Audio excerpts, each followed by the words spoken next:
Basically एक programme है जो हम बना रहे हैं यूजर डिफाइंड एक्सेप्शन के लिए। ठीक है, ये यूजर डिफाइंड एक्सेप्शन क्या है कि मान लो एक क्लास हमने बनाई है, क्लास माई एक्सेप्ट, ठीक है, जो कि एक्सटेंड कर रही है हमारी एक्सेप्शन क्लास को। ये एक्सेप्शन क्लास कहाँ पाई जाती है? थ्रोएबल क्लास के अंदर। थ्रोएबल क्लास कहाँ पाई जाती है? लैंग पैकेज के अंदर। ठीक, इतनी बात समझ में आ गई। एक्सेप्शन क्लास के अंदर आपके कई सारे मेथड्स होते हैं, जैसे array index out of bound class, null pointer exception, arithmetic exception, IO exception, ठीक है, आउट ऑफ मेमोरी एक्सेप्शन।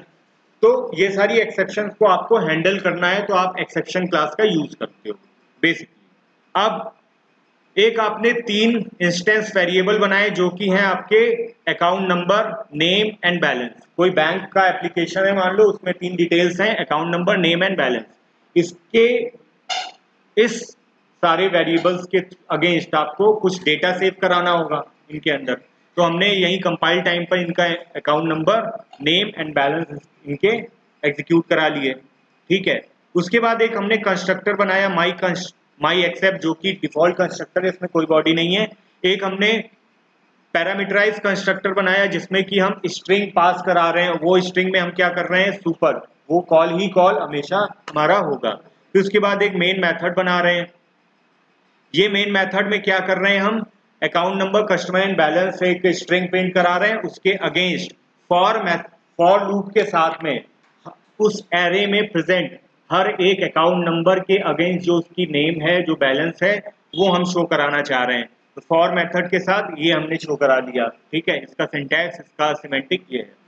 इसके बाद अब हम चाह रहे हैं कि अगर हमारा बैलेंस उस पर्टिकुलर अकाउंट नंबर के अगेंस्ट, यानी उस इंडेक्स नंबर के अगेंस्ट हमारा बैलेंस अगर किसी पर्टिकुलर अमाउंट से कम है, तो एक मैसेज प्रिंट हो जाए कि बैलेंस हमारा कम।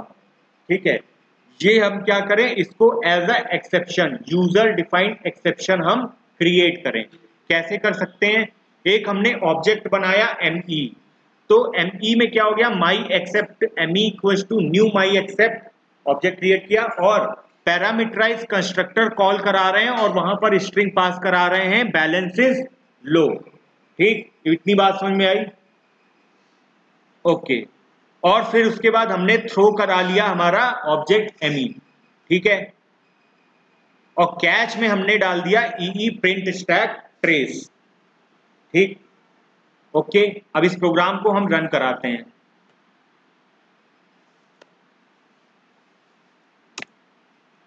कंपाइल कराया हमने javac myaccept.java और फिर उसके बाद रन करा लिया।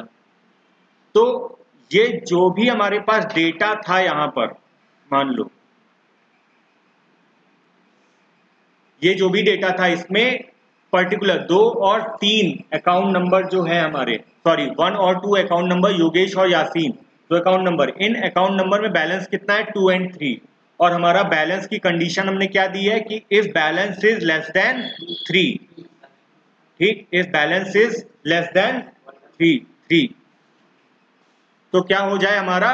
ये दोनों एक्सेप्शन के साथ में हमारा शो कर दे कि योगेश के लिए और याशीन के लिए हमारा बैलेंस लो है। ठीक,